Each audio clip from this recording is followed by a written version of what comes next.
আবাও রাজি, পোলায়ও রাজি।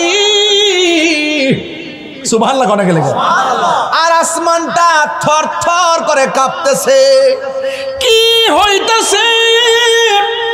বাবা হইয়া সন্তানের গলায় ছুরি চালাইব, এটা কেমন ইতিহাস? এবার সন্তানটার মাটির মধ্যে শোয়াইল। ও বন্ধু, ফালাম্মা আসলামা ওয়া তাল্লাহু লিল জাবিন,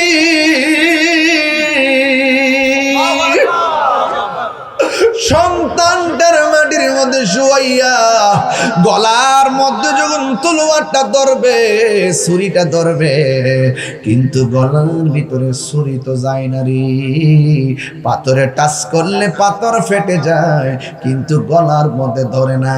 ইব্রাহিম নবী ছুরিরে ডাক দিকে, ছুরিরে গলা কাটস না কেন?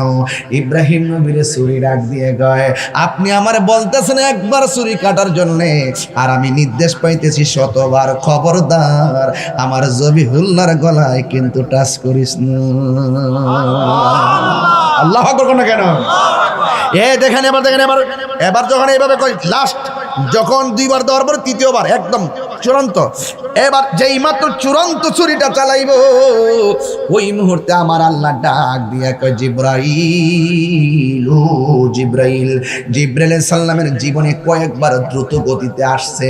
একবার হলো ইউসুফ আলাইহিস সালামকে তার 10 ভাই মিল্লা যখন কূপের মধ্যে ফেলে দিয়েছে, আল্লাহ ডাক দিকে, ও জিব্রাইল, আমার ইউসুফ কুয়ার পানির সাথে বডিটা লাগার আগে তোমার পাখাগুলো পানির নিচে বিছাইয়া দিয়া আমার ইউসুফের জন্য বাড়ি বানায়া দাও।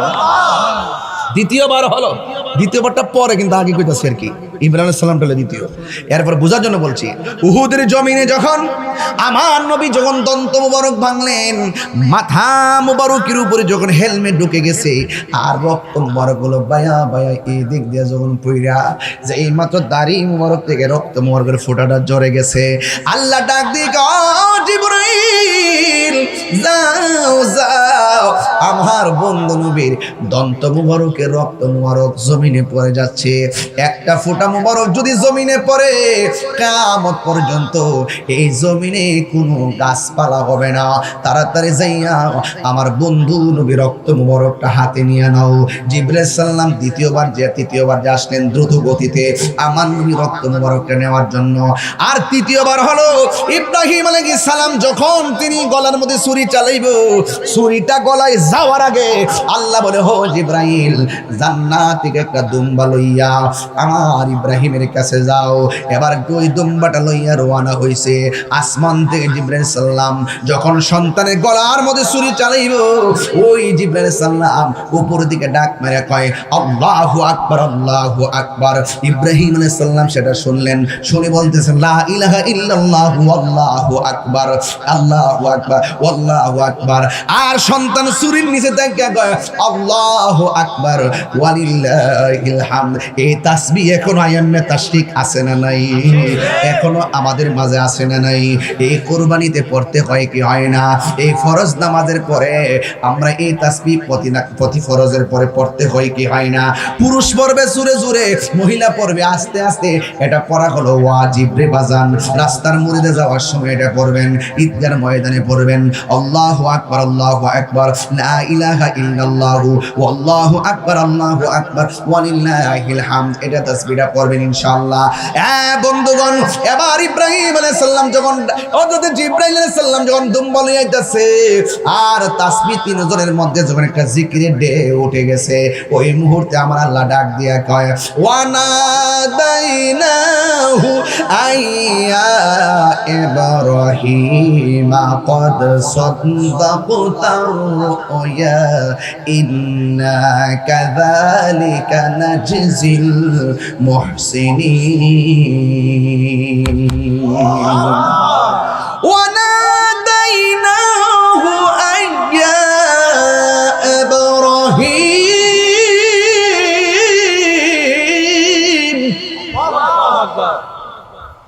قد صدقت الرؤيا إنا كذلك نجزي المحسنين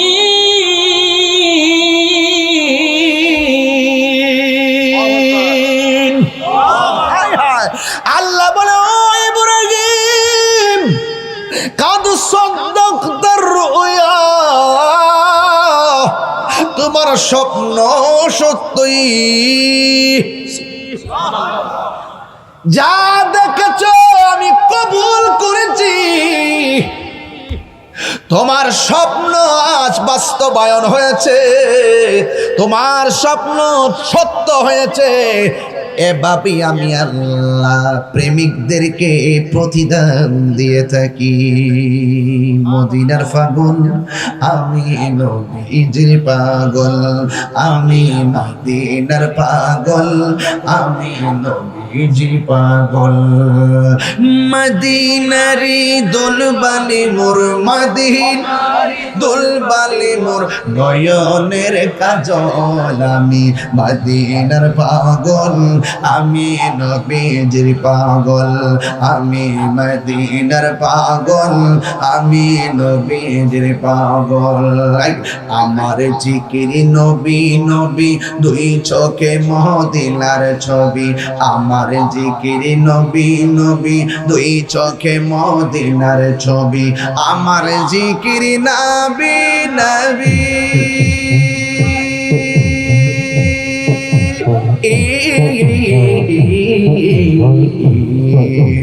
আমার জিকির নবী নবী, দুই চোখে মদিনার ছবি।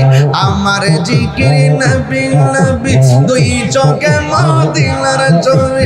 নবীর প্রেমে দিতে রাজি, নবীর প্রেমে দিতে রাজি, নবীর প্রেমে দিতে রাজি। জীবনের সফল মদিনার পাগল আমি, নবীজির পাগল আমি, মদিনার পাগল আমি, নবীজির পাগল। মদিনারি দুলবালি মোর, নয়নের কাজল আমি, মদিনার পাগল আমি, নবীজির পাগল আমি, মদিনার পাগল আমি, নবীজির পাগল। আমার জিকির আমার রোগের সকল সুখ, দয়ালে নবীর সালাম দরুদ। আমার রোগের সকল সুখ, দয়ালে নবীর সালাম দরুদ। আমার রোগের সকল সুখ,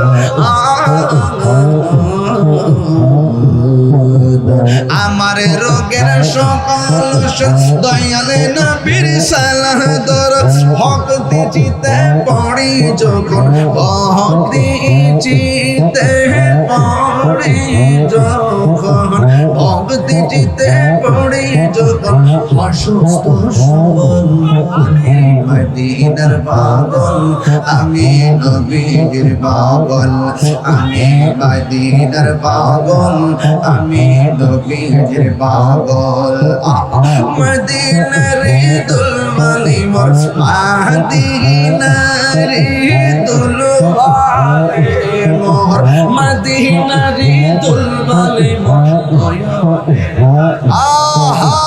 মদিনার পাগল আমি, নবীজির পাগল আমি, মদিনার পাগল নবীজির পাগল।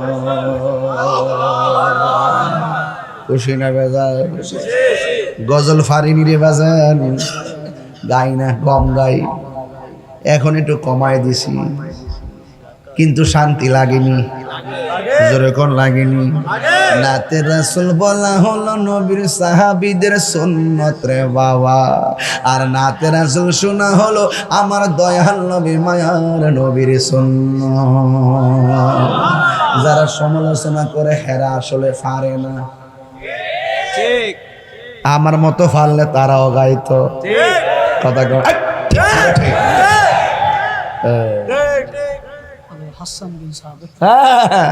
মারহাবা জোরে কর না কেন? আপনাদের কি কষ্ট হয়েছে? কষ্ট হচ্ছে? এক ঠেলা 1.5 ঘন্টা কথা কইলাম, মোটামুটি কষ্ট হয়েছে আপনাদের। আর একটু সামনে যাই, কষ্ট হবে আপনাদের। তাইলে মাঝে মাঝে একটু শান গাইতাম মেরে বাজি, মজা লাগেনি? আরো জোরে কোন লাগেনি? আমি কবে যাব রোজার কিনারে। যাইতে মন চাইনিও কন্যা, যাইতে মন চাইনি?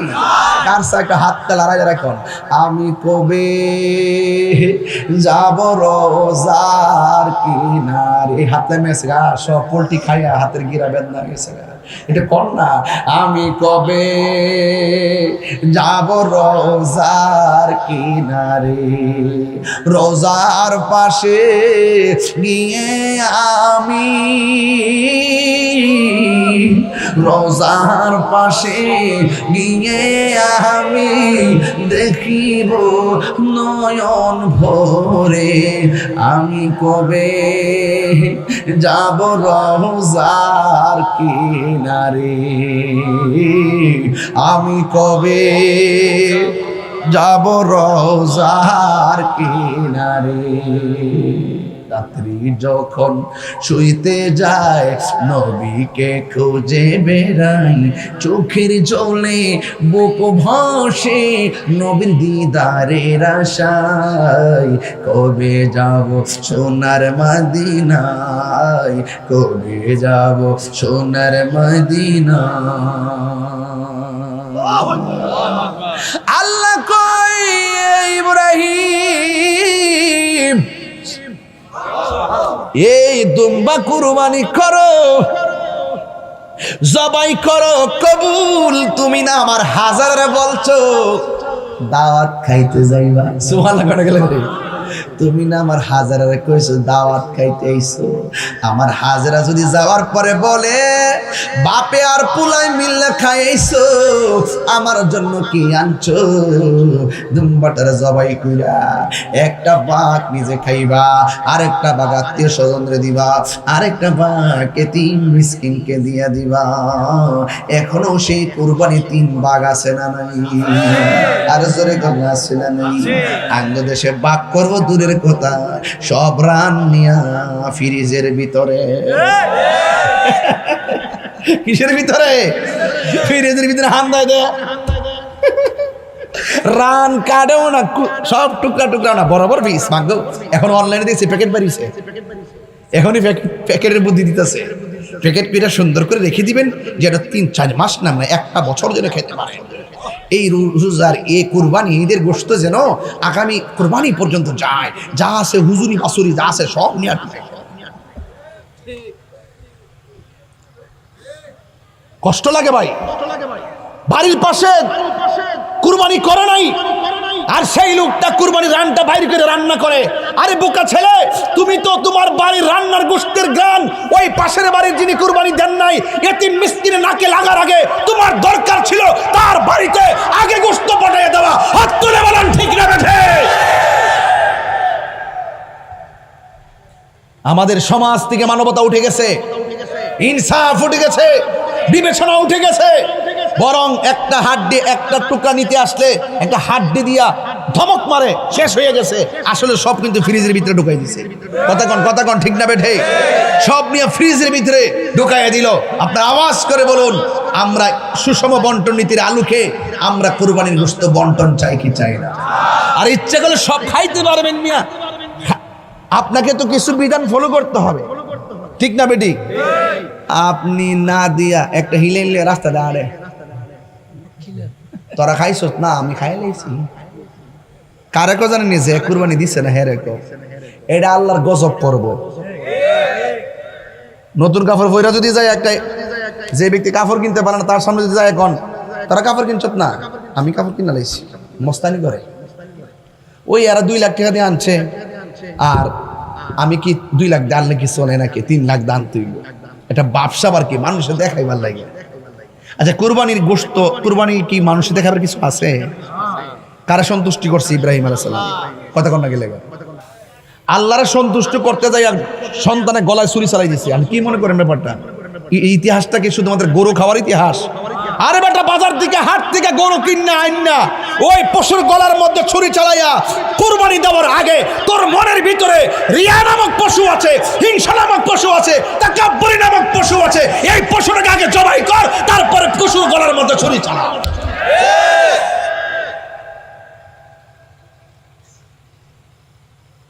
অহংকারের দেশ বাঁচে না, সাবধান বলে দিলাম, কুল ইন্না সলাতি ওয়া নুসুকি ওয়া মাহইয়ায়া ওয়া মামাতি লিল্লাহি রাব্বিল আলামিন। কুরবানির আমার জীবন, আমার কুরবানি, আমার মরণ, আমার জীবন সব আল্লাহর জন্য। আল্লাহর কাছে কুরবানির গোশত পৌঁছে না, পৌঁছে শুধুমাত্র বান্দার তাকওয়া। চিৎকার মেরে কোন সুবহানাল্লাহ। এই জন্য আপনাদেরকে অনুরোধ করে বলবো, কোরবানি দিবেন, পাশের বাড়ির মানুষটাকে যেন কষ্ট না পায়। সে আসতে হবে কেন? আপনি প্রথম কাইটে আগে তার বাড়িতে পাঠান, পরে দূরে দিয়েন, আগে তার কাছে পাঠান। এই জন্য বলছি, যুবকদেরকে বলবো এই ব্যাপারে উদ্বুদ্ধ হবেন। আপনার ঘরের বাবা মাকে আপনি প্রেশার ক্রিয়েট করবেন, মা আমরা আগে খাবো না, তাদের মুখে আগে খাওয়ান দেন। আমরা কাপড় পরবো না, তাদের গায়ে কাপড় দেন। কথা কোন ঠিক না বেঠিক? এই জন্য আল্লাহ আমাদের সকলকে বোঝার তৌফিক দান করুন, বলেন আমিন।